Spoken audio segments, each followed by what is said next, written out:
Bonjour et bienvenue à Entre nous exclusivement sur les ondes de TV Rogers. Je suis Claude Andrea Bonny. Je me ferai un réel plaisir de passer la prochaine heure avec vous. Aujourd'hui à l'émission, on va découvrir ensemble comment tracer son chemin de vie avec notre coach de vie, Sylvie Lapointe. On va aussi découvrir le visage du nouveau directeur général de Théâtre Action. Et tout de suite pour commencer, on parle du nouveau plan stratégique du Centre Le Cap avec sa directrice générale qui vient nous visiter aujourd'hui en studio, Madame Rachel Gouin. On s'est vu en virtuel pendant 2 ans, je dis à tous les invités. Fait que vous existez là, c'est en chair et en os, vous êtes là. Oui. Et vous venez avec de belles nouvelles pour ce nouveau plan stratégique là. Mais avant, on voulait un peu rappeler les bons coups du Centre Le Cap pour la dernière année, quoique c'était pas facile. Oui, ben c'est sûr, on était encore en situation pandémique, mais on a vu 20 000 personnes qui nous ont fait confiance, qui se sont tournées vers nous quand il y avait des difficultés. Puis on a une équipe de plus de 200 personnes qui les ont entourés, qui les ont appuyés dans des centres éducatifs, avec la petite enfance, des centres plus intensifs pour soutenir les personnes aux prises avec des dépendances, soutenir des familles qui vivaient des difficultés, des enfants avec des troubles de santé mentale. Alors vraiment un ensemble de services. On sait que avec la pandémie, le niveau de santé mentale des gens c'est devenu vraiment accru. Ensuite de ça, il y a eu beaucoup de personnes qui ont commencé à être à excéder dans les dépendances aussi. Est-ce que c'est quelque chose que vous avez remarqué dans votre centre? Oui, nos cliniciens nous en parlent, que les situations sont plus accrues. Les gens ils ont été isolés, ils n'ont pas eu la chance, on n'a pas eu la chance d'intervenir rapidement, tôt. Alors les situations sont plus critiques, les besoins sont plus grands, les gens souffrent davantage. Alors c'est vraiment important de pouvoir intervenir le plus tôt possible. Le plus tôt possible, oui. Et puis alors ce plan stratégique 2022-2025, est-ce qu'il s'appuie aussi sur les bons coups et les moins bons, on va pas dire les pas bons, mais les moins bons de la dernière année? Oui, certainement. Ben, en fait, c'est quand je suis arrivée l'an passé, j'ai vraiment, je me suis mis à l'écoute des équipes du conseil d'administration, de nos équipes, de notre clientèle, de nos partenaires pour voir. Le CAP a été fondé en 2020. Alors, de savoir à quoi on aspire pour notre bel organisme, où on veut aller, puis de trouver le consensus parmi tous ces gens-là pour avoir un plan stratégique qui nous ressemble, qui nous rassemble. Alors, c'est un peu ça le projet. Donc, après toute cette consultation-là, on a identifié des priorités. On est allé revalider ça avec tout le monde. Puis là, vraiment, on se sent très solide dans notre plan. Puis il y a beaucoup d'enthousiasme pour les prochaines étapes pour notre bel organisme. Alors, on parle des coûts que vous avez eu à faire, surtout pour votre personnel. Qu'est-ce qui est ressorti? Alors, qu'est-ce qui est ressorti du plan stratégique ou de l'année passée? Du plan stratégique. Du plan stratégique. Donc, on veut miser sur 3 choses. La communauté. Donc, vraiment offrir des services qui répondent aux besoins de la communauté francophone dans toute sa diversité. Alors, avoir des services qui sont accessibles, les bons services au bon moment, puis d'avoir une culture d'amélioration continue, qu'on puisse continuer à travailler sur nos services qui soient à la fine pointe des connaissances et des accueils pour notre clientèle. On veut créer des milieux d'espoir, qui suscitent un sentiment d'espoir dans l'avenir, puis d'un sentiment d'appartenance. Donc, nos milieux de travail, nos milieux cliniques, nos centres éducatifs, on veut susciter ça chez les gens. Et la troisième, c'est vraiment une consolidation, de continuer à se travailler. On est un organisme qui s'est intégré, de continuer à travailler l'intégration pour qu'on puisse être un organisme solide, prêt à répondre aux besoins. Donc, vraiment travailler sur nos systèmes. On a bravement entamé un processus d'agrément.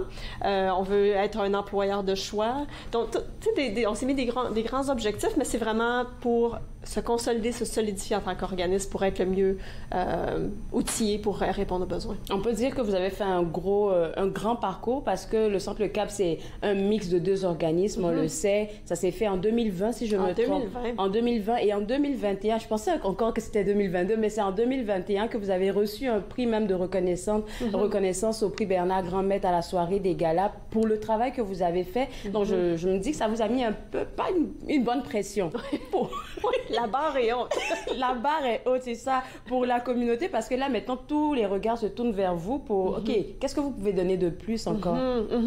Mais je pense que l'intégration a vraiment permis plein de nouvelles choses. Il y a des programmes, on a un programme pour ados, le programme Entraide, qui est un programme qui est un partenariat entre nos services intensifs en dépendance et en santé mentale. Donc ça, c'est un programme qui existe grâce à l'intégration.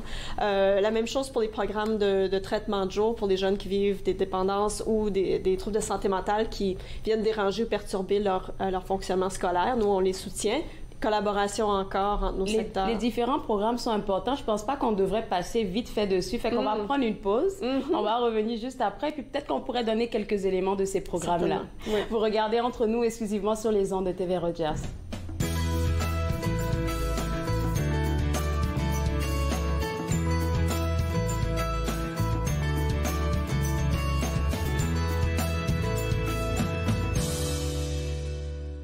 De retour à Entre nous exclusivement sur les ondes de TV Rogers, on s'informe toujours sur le contenu de la nouvelle programmation stratégique, du plan stratégique du Centre Le Cap avec sa directrice générale Rachel Gouin. Et avant la pause, on parlait des merveilleux programmes que vous offrez pour les jeunes. Et puis moi, ça m'a interpellée parce qu'on parle de dépendance et puis c'est quelque chose qui touche beaucoup les jeunes, surtout avec la pandémie qu'on a eue dernièrement. Et vous avez un très beau programme intitulé le programme Entraide. Oui.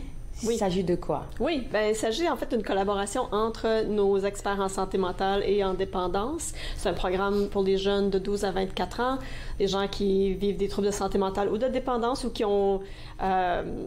qui veulent un soutien, en fait. C'est un groupe de jeunes. C'est animé par des jeunes thérapeutes. Des jeunes peuvent s'auto-référer ou on peut leur suggérer, des gens à l'école peuvent suggérer qu'ils participent au programme. Donc, c'est vraiment pour outiller les jeunes pour qu'ils puissent se sentir mieux, retrouver un mieux-être, puis chercher un soutien plus... intense ou plus grand s'ils en ont besoin. Est-ce qu'il y a un intérêt avec ce programme-là?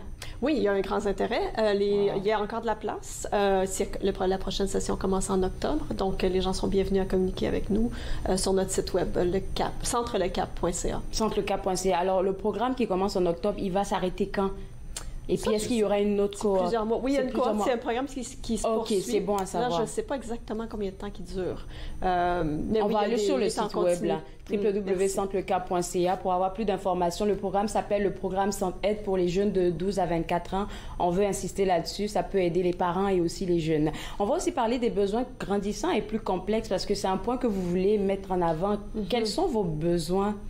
Les besoins du... Bon, en fait, quand je parlais des besoins grandissants, je parlais surtout des familles et des jeunes. Okay. Le résultat de la pandémie, de l'isolement que les gens ont vécu, que les besoins sont plus grands. Pour le CAP, c'est sûr que les besoins pour les francophones, on a besoin d'employés, des gens qui ont le goût de ça. Ça revient toujours. C'est devenu le sujet du jour maintenant. Mais oui, c'est ça. Oui, mais on a des postes qui sont ouverts, et, des gens qui ont le goût de se retrousser les manches, travailler en français, desservir la communauté francophone. Alors, on a des places pour des gens avec plein d'enthousiasme. On dira quoi, des places en administration? Oui, aussi des thérapeutes. Oui, des experts en petite enfance. Là, je ne sais pas exactement lesquels sont ouverts en ce moment, mais je sais qu'il y a des besoins dans le secteur santé mentale jeunes et familles et dépendance, troubles concomitants jeunes et familles sont aussi à la recherche de gens qui sont intéressés à se joindre à l'équipe. Parce que vous avez de beaux projets, mais s'il n'y a pas de personnel pour vous aider, ça va va pas voir le jour, ça va pas perdurer en fait. Oui. Mais on continue, mais ça fait que c'est ça. On a besoin d'être nombreux pour répondre aux besoins. Il y a un point que j'aime bien dans les grandes lignes de votre plan stratégique. Donc je vais rappeler, on parle de communauté, espoir et consolidation. Et quand on parle de consolidation, à quoi vous faites référence? On veut revenir un peu là-dessus. C'est vraiment le projet d'intégration, de dire qu'on était deux organismes, on en est un, où est-ce qu'on veut aller, puis de mettre tous les systèmes en place et de mettre la barre haute, comme on parlait, là, d'avoir, d'aller, tant qu'à s'intégrer puis à travailler, à revoir les politiques, revoir les pratiques et tout ça, bien, on va y aller puis on va les mettre à niveau des normes puis d'avoir un agrément en bout de ligne. Donc, c'est vrai, c'est ça. Puis aussi de regarder tout l'appui qu'on donne à nos employés, comment être un employeur de choix, recrutement, formation, soutien aux employés. Donc, tout ça fait partie de la consolidation. C'est vraiment le projet d'intégration qui, tu sais, ça va durer quelques années. Là, c'est un projet de quelques années de se solidifier, de se retrouver. Le plan stratégique, c'est vraiment un beau moment pour dire c'est par là qu'on veut aller, puis de savoir, de savoir le chemin. On sait par où on s'en va, là. Et puis, quand vous parlez d'employeur de choix, là, il y a un terme que moi, j'ai appris dernièrement, que j'arrête pas de demander à tout le monde, c'est la marque employeur. Parce que vu qu'il y a une pénurie de main-d'œuvre, les gens ont le choix maintenant de se dire, OK, moi, là, je peux décider de travailler avec telle entreprise. Donc, l'entreprise ou l'organisme qui veut attirer du monde doit vraiment mettre, je pense, son humain en avant. Est-ce que c'est le cas avec le Centre Le Cap? Ben oui, je pense que oui, c'est vraiment ça qu'on aspire. C'est en place beaucoup d'un souci pour le bien-être des gens, de pouvoir qu'ils puissent s'épanouir, de se faire entendre, d'avoir de savoir que la gestion et que leurs équipes sont à l'écoute. C'est vraiment... Mais c'est des gens qui ont travaillé dans une pandémie, ils ont soutenu leur propre famille, leur propre milieu et soutenir les autres. Donc, c'est très demandant. Alors, oui, la barre est haute pour nous aussi, de dire qu'on veut répondre bien à leurs besoins, à notre main-d'œuvre aussi. Mais en même temps, vous les appuyez, comme vous l'avez mentionné. C'est pas comme s'ils venaient travailler avec nous et puis on vous laisse faire tout le travail. Il y a un appui, il y a un encadrement qui vient avec aussi, parce que c'est important. Oui, donc notre clientèle qui se tourne vers nous, les équipes de première ligne, puis ensuite les équipes de gestion administrative et tout ça, et le conseil d'administration qui soutiennent tout ce beau monde-là. Vous faites un excellent travail, là, je vais le dire. Et puis, je sais que c'est une bonne pression qu'on vous a mis avec le prix Bernard. Oui. Mais ça a créé du bon, ça a créé ce beau plan stratégique, là, 2022-2025, qui, je pense, est déjà en action, parce que c'est depuis le 27 septembre. C'est le 27 septembre, mais les priorités, on a commencé à les élaborer, puis on n'a pas tardé de les mettre en action, là. Donc, on n'a pas attendu le lancement, on a déjà commencé à agir. Ah, vous avez déjà commencé à agir. Alors, pour les gens qui nous regardent à la maison, surtout, par exemple, pour des nouveaux arrivants, parce que septembre, automne, là, on se dit que c'est toujours, il y a de nouvelles personnes qui arrivent. Alors, est-ce qu'on pourrait rappeler les services qu'offre le Centre Le Cap? Oui. Centre éducatif, soutien en santé mentale, soutien en dépendance. Pour les adultes, les jeunes, les familles, on a une approche qui est très centrée sur... on travaille avec toute la famille. On a une équipe diversifiée, on a une panoplie d'expertise. Alors, on espère que les francophones se tournent vers nous s'ils ont besoin. Et les activités aussi pour les jeunes, je pense qu'on en a parlé un tout petit peu, vite fait. Oui, il y a des programmes, par exemple le programme Entraide, il y a des groupes pour les parents, il y a des services dans les écoles. Il y a beaucoup de choses. Il y a beaucoup de choses. C'est gros, c'est gros. On ne peut pas tout dire là. Ben, écoutez, merci beaucoup d'avoir partagé ces points-là avec nous. Est-ce que les gens du public peuvent avoir accès au plan stratégique? Il me semble que c'est sur le site web en ce moment. Sur le site web. Ben, parfait. Vous avez fait un excellent travail, je l'ai dit pour la énième fois encore, parce que j'ai vu un peu le plan stratégique là. C'est vraiment très beau ce que vous êtes en train d'entreprendre. Alors pour les gens à la maison, déjà, vous pouvez aller au www.centrelecap.ca pour avoir accès à tous les programmes et à toutes les activités offertes à toute la famille, mais surtout pour les jeunes. Là, je veux parler encore du programme Entraide. Et aussi, vous pouvez aussi jeter un coup d'œil au plan stratégique 2022-2025 pour voir qu'est-ce que le Centre Le Cap est en train de mijoter pour toute la communauté francophone. Nous, on va prendre une pause et juste après la pause, on découvre ensemble le nouveau visage du directeur général de Théâtre Action. Vous regardez Entre nous, exclusivement sur les ondes de TV Rogers.